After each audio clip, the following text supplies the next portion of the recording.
Hello.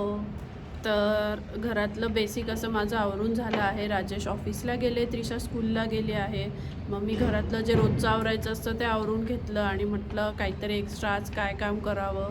कारण मागचे जर तुम्ही माझे व्हिडिओ बघितले असेल तर मी एका व्हिडिओत सांगितलं होतं की मी रोज एक काहीतरी एक्स्ट्रा काम करते घरातलं, म्हणजे घर मेंटेन राहतं, सगळ्या गोष्टी व्यवस्थित नीटनेटक्या राहतं आणि छान राहतं घर. खूप असं आवरायला नाही लागत आणि खूप खराब पण नाही होत. सो म्हटलं आज बाल्कनी आवरायला घेऊया. खूप काही असं आवरायला नाही आहे, कारण मी बाल्कनीत खूप काही असं ठेवलेलं नाही आहे, पण डस्टिंग करायची आहे बाल्कनीमध्ये, कारण समोर कन्स्ट्रक्शन चालू आहे तर बरीच धूळ येत आहे. म्हटलं आज बाल्कनीतलं थोडं डस्टिंग वगैरे करूया आणि झाडांना खत घालायचं आहे आज मला. तर कुठलं खत घालते, कशाप्रकारे मी झाडं मेंटेन ठेवण्याचा प्रयत्न करते हे मी आज तुमच्यासोबत शेअर करते. आणि खूप रोपं नाही आहे माझ्याकडे, खूप कोंड्या नाही आहेत, कारण माझ्याकडनं ते मेंटेन करणं नाही होत. पण झाडं असली बाल्कनी इतकी छान वाटतं, म्हणून मी थोडीफार रोपं घेतली आहेत ज्याने बाल्कनी एकदम छान वाटते. म्हणून मी अगदी 5-6च कुंड्या आहेत माझ्याकडे आणि त्याच मी मेंटेन करते. सो खूप नाही वाढवलं आहे आणि कशाप्रकारे मी मेंटेन करते हे पण तुमच्यासोबत शेअर करते. आणि हे बघा, मी आवरायला सुरुवातच करणार होती, तेच ही चिमणी आली. मी मागच्या पण व्हिडिओत दाखवलं की इथे ते येत आहे सध्या, हे जे मी आर्टिफिशियल घर लावलं आहे, खोपा म्हणतो आपण तो. तर त्या 2 चिमण्या आत्ता सध्या तरी येत आहेत आणि आत्ता मी ऑब्झर्व केलं की त्या त्यांचं घरटं त्यात बनवत आहे, कारण एक चिमणी केव्हाची येते, थोडंसं गवत वगैरे काड्या असं ती घेऊन येते आणि तिथे ती साचवते असं माझ्या लक्षात आलं. आता मला प्रश्न पडला आहे आवरू की नको, कारण त्या घाबरून पळून जातील आणि मला ते नको वाटतं आहे की मागे पण एकदा असं झालेलं की चिमण्यांनी घरटं केलेलं, तिथे अंडं दिलं होतं, बट चुकून मी तिथे गेली आणि त्यांच्या ते लक्षात आलं तर त्या पळून गेले, ते पुन्हा आल्याच नाही. ते बघा, तुम्ही बघितलं असेल, ती आत्ता आली आणि तिने काड्या वगैरे आणल्या होत्या, जर व्हिडिओत दिसलं असेल तुम्हाला तर. ते काड्या आणते ती, मगापासून जाते, काड्या घेऊन येते, पुन्हा त्यात ठेवते. बघूया आपण, ती पुन्हा घेऊन येईल काड्या. हे बघा, काडी घेऊन आली आहे, ती मोठी काडी आणली आहे आणि त्यांचं असं घरटं बनवणं चाललं आहे. आतमध्ये एक चिमणी आहे कन्फर्म, कारण मी बघितलं मगाशी थोडासा हा खोपा टर्न झालेला तर मला दिसली. अशी काडी आणली आहे आणि त्यांचं आता हे घरटं बनवणं चालू आहे.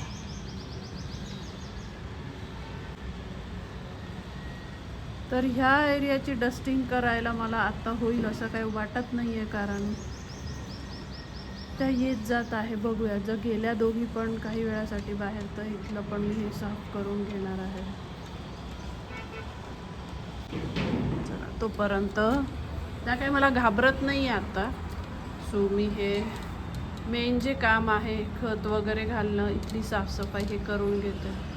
तुम्ही बघू शकता इथे मी हा कडप्पा ठेवला आहे, त्याच्यावर बरीच धूळ साचली आहे, कारण समोरच कन्स्ट्रक्शन चालू आहे त्यामुळे. तर आता पहिले मी हे सगळं साफ करून घेते, मग शेवटी खत घालते.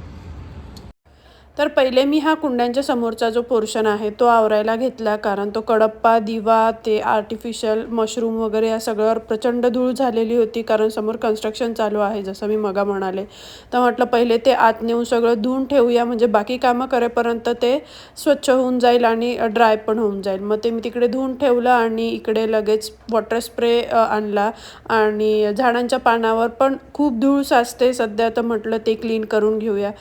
झाडांच्या पानावर पण, कारण ती धूळ जर आपण काढली नाही तर ते ब्रीथ करू शकत नाही आणि त्यांची ग्रोथ होत नाही, वाढत नाही ते हवे तसे. म्हणून वेळच्या वेळी त्यांची पानं पण साफ करणं तितकंच गरजेचं आहे. असं मी स्प्रेने वेळोवेळी पाणी मारून घेत असते आणि पाणी मारलं की त्या पानांवर ते पाणी साचतं, तर मी ते झाड असं हलवून वगैरे पाणी लगेच काढून पण घेत असते, म्हणजे ती धूळ पण निघून जाते आणि पाणी साचून राहत नाही. जर पाणी साचून राहिलं त्या पानांवर तर त्यावर पुन्हा धूळ बसून ते आणखी खराब होत जातात. म्हणून स्प्रे केला की मी ते असं पुन्हा हलवून घेत असते, म्हणजे त्याच्यावरचं पाणी आणि धूळ पूर्ण निघून जात असतं. आणि बाल्कनीच्या या बाजूची जी वॉल आहे तिथे मी ह्या मातीच्या प्लेट्स आणि पॉट्स लावलेले आहेत. जे प्लेन होते, काहीच डिझाईन नव्हतं. मी ते प्लेन घेतले होते आणि त्याच्यावर मी स्वतः हे सगळं डिझाईन करून घेतलेलं आहे स्वतः. आणि मला ह्या गोष्टींची खूप जास्त आवड आहे. म्हणजे तुम्ही जर माझे अगदी सुरुवातीचे व्हिडिओ जर बघितले तर ह्याचा व्हिडिओसुद्धा आहे, मी कशाप्रकारे पेंट वगैरे केलेलं. तो व्हिडिओसुद्धा मी पोस्ट केलेला आहे. खूप सुंदर त्या दिसतात, एकदम छान ते बनलं आहे. आणि त्याला मी 4-1 वर्षापूर्वी केलेलं, बट त्या प्लेट्स अजून पण आहे तशाच आहे, काहीच खराब नाही झालेल्या. तुम्ही बघू शकता ह्याला मस्त असं सिम्पल डिझाईन केलं आहे, ॲक्रेलिक पेंटने पेंट केलं आहे. आणि ह्यात हे असे आर्टिफिशियल प्लांट्स टाकले आहेत. इंटेन्शनली मी आर्टिफिशियल टाकले, कारण ओरिजिनल टाकले तर ते माती, पाणी ह्या सगळ्या गोष्टीने खराब नको व्हायला म्हणून मी आर्टिफिशियल प्लांट्स त्यात लावले आहेत. आणि तुम्ही बघू शकता मिरर वगैरे पण मी त्यावर लावले आहे. आणि हे ओल्या कापडाने पण पुसते मी, काहीच खराब होत नाही. कारण जेव्हा मी पेंट केलं होतं तर त्याच्यावर एक वॉर्निशचा एक कोट अप्लाय केला होता, सो ते बिलकुल पण खराब होत नाही, काहीच नाही. 4 वर्ष झाले आहे तसंच आहे. कारण तेवढंच आहे की वॉर्निशचा कोट अप्लाय केल्यामुळे. आणि तुम्ही बघू शकता हे पण एकदम सिम्पल असं मी पेंटिंग केलं आहे. ह्यात पण ते ट्रायंगलवाले मिररच आहेत. आणि तिथलं क्लिनिंग झाल्यानंतर मग मी इकडे पुन्हा माती वगैरे म्हटलं हलवून घेऊया, कारण माती हलवणं पण गरजेचं आहे. त्याने पाणी एकदम खालीपर्यंत जातं आणि माती पण अगदी चिकट अशी नाही होत. मला माहिती होतं की माती हलवली पाहिजे म्हणून, बट मी खूप 1-1.5 महिन्याने वगैरे ही गोष्ट करायची. बट माझ्या खालच्या फ्लॅटमध्ये जी माझी फ्रेंड राहते, तिच्या बाल्कनीतली झाडं इतकी वाढलेली होती, खूप मोठी झाली होती, वेल वगैरे बरेच मोठे झाले होते, ते माझ्या बेडरूमच्या विंडोतून दिसायचं. तर तिला मी एक दिवस विचारलं तर ती बोलली एव्हरी वीक ती ही माती हलवून देत असते, ज्याने ग्रोथ छान होते, माती चांगली राहते. मग तेव्हापासून मी हे काम करत असते की वीकमधून एकदा तरी ही माती हलवून दिली पाहिजे म्हणून. आणि खरंच खूप छान रिझल्ट पण आला. हे जे झाड आहे तुम्ही बघत आहात पूर्ण जळालेलं होतं, तुम्हाला दिसतही असेल वरच्या बाजूने, त्याला एकही पान उरलं नव्हतं. बट त्याला आत्ता जस्ट पालवी फुटली आहे, खूप छान मस्त पानं आले आहे. आणि आता मी यांना खत घालून घेत आहे. तर ग्रीन लूप नावाचं हे खत आहे, जे मी ऑनलाईनच ऑर्डर केलेलं. असे पाउचेस येतात त्यांचे. आणि 6 लिटरच्या पाण्यामध्ये हे 1 पाऊच टाकलं ते 6 प्लांट्सला तुम्ही घालू शकता, असं त्यावर लिहिलेलं आहे. आणि त्यापेक्षा जास्त जर झाडं असेल तर डबल क्वांटिटीत घ्यायचं सगळं, पाणी पण डबल, म्हणजे 12 लिटर आणि 2 पाऊच असं. तर माझ्याकडे झाडं कमी आहेत, सो मी एक छोटी बकेट म्हणजे ऑलमोस्ट 5.5-6 लिटर असं हे पाणी घेतलं आणि 1 पाऊच टाकून घेतलं. अगदी सिंपल आहे, फार काही झंझट पण नाही आहे. आणि झाडांची ग्रोथ पण खूप छान होते. मी ऑलमोस्ट 8-9 महिन्यापासून हे यूज करत आहे आणि मला रिझल्ट खरंच खूप छान मिळाला. असं ह्यात हे टाकलं की ते हलवून द्यायचं, नंतर ते पाण्यामध्ये पूर्णपणे डिझॉल्व्ह होतं, म्हणजे कळूनच येत नाही की यात खत वगैरे काय आपण घातलं, असं पूर्ण नॉर्मल पाणी दिसायला लागतं थोड्या वेळात ते. आणि 20 ते 22 दिवसात मी हे खत घालत असते. आता मला पुढे जमणार नव्हतं, कारण त्रिशाला सुट्ट्या लागणार आहे, तर बरेच प्लॅन आहे. सो म्हटलं आज हे काम करून घेऊया, ज्याने झाडं मेंटेन राहतील आणि ग्रोथ पण छान होईल. तर मी हे घालताना कुठला असं म्हणजे घरातला जो स्टीलचा ग्लास किंवा मग वगैरे हे नाही वापरत. हे यूज अँड थ्रोचे ग्लासेस वापरते. किती नाही म्हटलं तरी ते खत आहे, केमिकल्स आहेत, तर मला नको वाटलं घरातल्या कुठल्या गोष्टी यूज करायला, मला नको वाटतं. सो मी हेच यूज करते आणि हे त्यात घालून घेते. आणि रिझल्ट खरंच खूप छान आहे. माझं जास्वंदाचं पहिलं जे रोप होतं त्याला इतकी वर्ष झाली होती, ऑलमोस्ट मी जसं इथे राहायला आले होते म्हणजे ऑलमोस्ट 4 ते 5 वर्षापासून ते इतकं छान ग्रो झालं होतं, कंटिन्यू फुलं असायची. पण मागच्या काही पॅचमध्ये माझं लक्ष नाही देणं झालं, तर ते झाड पूर्ण जळून गेलं होतं. आणि सगळं झाल्यानंतर मी लास्टला हे टेबल आणि चेअर क्लीन करायला घेतलं होतं. खूप धूळ येते आहे सध्या कन्स्ट्रक्शनमुळे, सो अल्टरनेट डे मला हे क्लीन करून घ्यावं लागत आहे. आणि ह्या चेअर मी IKEAवरून घेतलेल्या, आता त्याला बरीच वर्ष झाली आहेत. त्याची जराशी पॉलिश गेली आहे. पॉलिश करण्याचा माझा विचार आहे, बट मी ती घरीच करेल, मी काय बाहेरून वगैरे असं काही करणार नाही आहे. बट त्यांना नक्की मी पॉलिश करणार आहे. आणि मला खूप कॉम्पॅक्ट किंवा खूप मोठ्या अशा चेअर टेबल नको होते, कारण जागा खूप जाते आणि मला बाल्कनी अगदी मोकळी आणि सुटसुटीत हवी होती. म्हणून मी एकदम मिनिमलिस्ट सगळं सगळं करण्याचा प्रयत्न केला आहे. आणि चेअर मला फोल्डेबलच हव्या होत्या. हे माझं फिक्स होतं की कधी वाटलं तर फोल्ड करून ठेवून देता येतील आणि हवं तेव्हा काढता येईल. बट फोल्ड करून ठेवण्याची आत्तापर्यंत वेळच आली नाही आणि त्या जागा पण खूप घेत नाही. सो एकदम बेस्ट ह्या चेअर आहेत आणि मस्त मी ह्या क्लीन वगैरे करून घेतल्या. बाल्कनीतलं सगळं होईपर्यंत मी इथे हे सगळं धुवून सुकायला ठेवलं होतं, कोरडं होण्यासाठी ठेवलं होतं. तर हा कडप्पा आहे जो तुम्ही मगाशी बघितला, खूप धूळ होती, तो मी छान स्वच्छ करून घेतला. हे आर्टिफिशियल प्लांट, दिवा आणि हे मशरूम्स हे सगळं साफ करून घेतलं. आता सुकलं पण येते. तर आता हे छान मी तिथे बाल्कनीत अरेंज करून घेते. आता जितकं आपण डेकोरेट करणार, जितक्या वस्तू घेणार तितकं ते साफ करावं लागतं, तितकं मेंटेन ठेवावं लागतं. आणि मी मागे माझ्या प्लांट्समध्ये आर्टिफिशियल बटरफ्लाईज वगैरे पण लावले होते, जे खूप सुंदर दिसायचे. बरीच म्हणजे 1-1.5-2 वर्ष ते होते. बट त्याचं पण सेम होतं की ते पण वरचेवर धूत राहावे लागायचे, कारण धूळ साचते मग ते खराब दिसतात. पण दिसायला इतकं छान वाटायचं. माझा पुन्हा विचार आहे तसे घेण्याचा, बट फिक्स नाही, कारण त्याचा कलर पण उडून जातो. आणि तोच एक मला इश्यू वाटतो की हे मेंटेन करणं झालं पाहिजे. तर तुम्ही बघू शकता हे आर्टिफिशियल प्लांट पण क्लीन केल्यानंतर एकदम छान दिसत आहे. आणि हे पण हे जेव्हा मी पॉट घेतलेले तेव्हाच ते घेतले होते, तर ते पण आत्तापर्यंत एकदम छान टिकले आहेत.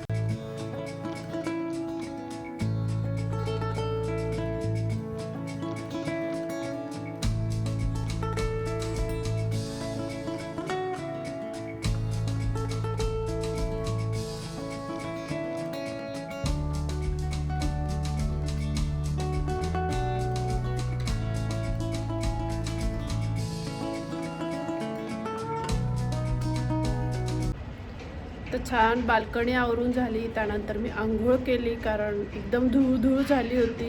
आता मस्त फ्रेश वाटतं आहे. थोड्याच वेळात त्रिशा येईल. त्रिशा आजकाल लवकर येते स्कूलमधून, कारण एक्झाम चालू आहे.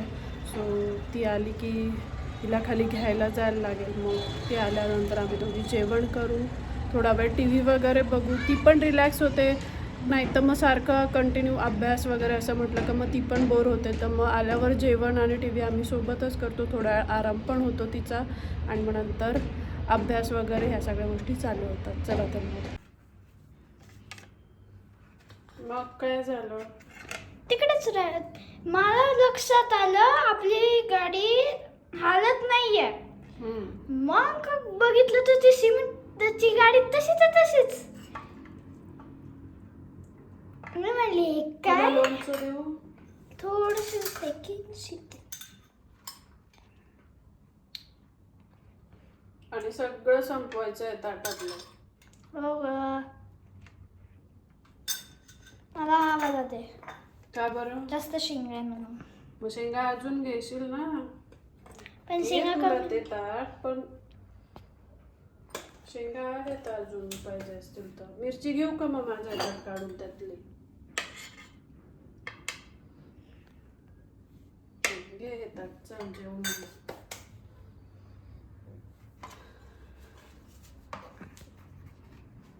दे मोबाईल.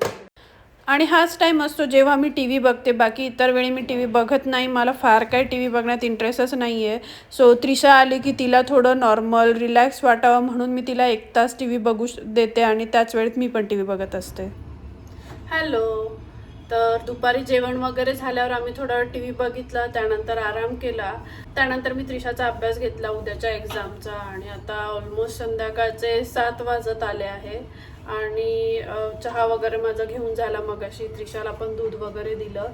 तर आता म्हटलं चला दिवा वगैरे लावूया. आणि आजकाल त्रिशा दिवा लावायला शिकली आहे, म्हणजे मॅचबॉक्सने कसं लावायचा, मॅचबॉक्स यूज करायला शिकली आहे. सो तिला आणखीनच मजा येते दिवा लावायला. तर मी तुम्हाला दाखवते ती कसं लावते ते.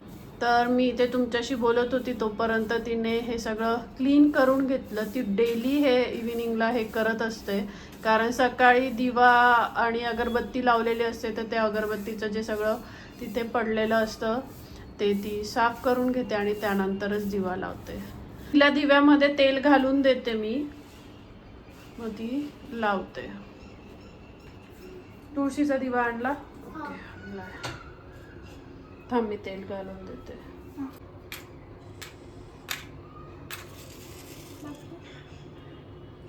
एकदम टेकवू नको त्याला, विजून जाईल मग. थांब.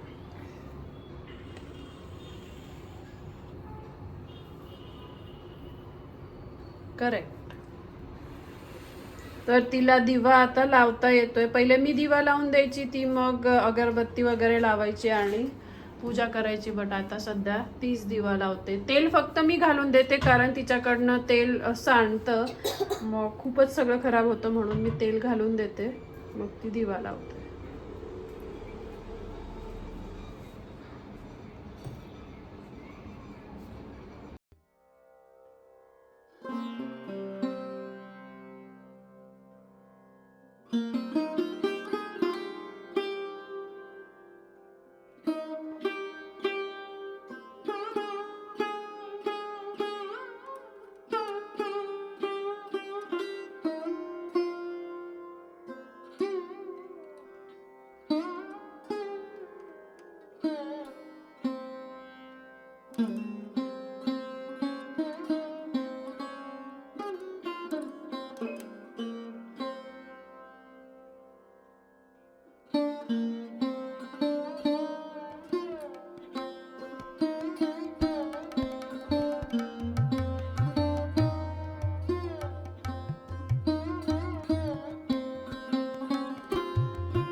तर छान दिवा वगैरे लावून झाला आणि आता मला स्वयंपाकाला लागायचं आहे. त्रिशाचा थोडा अभ्यास बाकी आहे अजून, पण म्हटलं आता थोडा ब्रेक घेऊया आणि त्यानंतर मग बाकीचं राहिलेलं जे आहे ते करून घेऊ.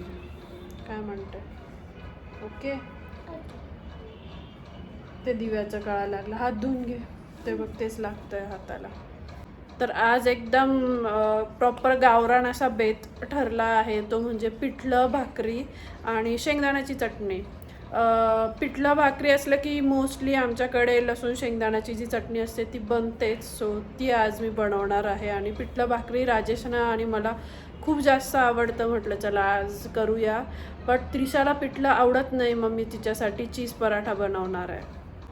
तर मग आता मी लागते स्वयंपाकाला. राजेश अजून ऑफिसमधून आले नाही आहे, येतीलच जरा वेळात. आणि नंतर आता थोडा वेळ ब्रेक झाला की त्रिशाचा अभ्यास आता राजेश घेणार आहेत, हो ना? चला तर मी स्वयंपाक करते. तर इथे छान असं माझा स्वयंपाक बनवून तयार आहे. बाजरीची भाकर, पिठलं, खारवड्या, उडदाचा पापड, ठेचा आणि लोणचं. मिरची शेंगदाण्याची चटणी जी करणार होते मी ती कॅन्सल केली आणि ठेचा बनवला. म्हटलं ठेचा जास्त छान लागेल, सो ठेचा बनवला. तर आता जेवायला बसतो आम्ही.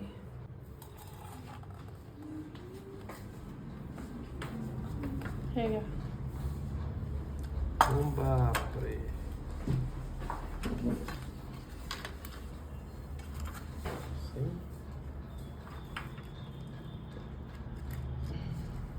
बापरे.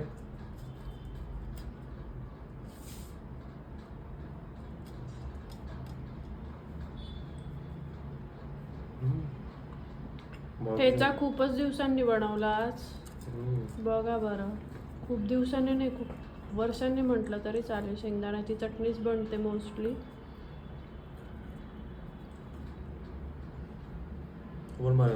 चांगला झाला. मीठ ऑल ओके. चला आता मी पण बसते जेवायला. मस्त.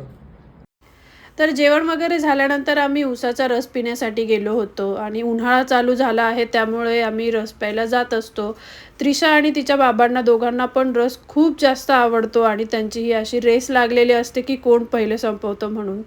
तर असा होता आजचा आमचा हा दिवस. व्हिडिओ जर तुम्हाला आवडला असेल तर लाईक, शेअर आणि सबस्क्राईब करायला अजिबात विसरू नका. चला तर मग भेटूया पुढच्या अशाच छान छान ब्लॉग्समध्ये. तोपर्यंत खुश रहा, काळजी घ्या. बाय.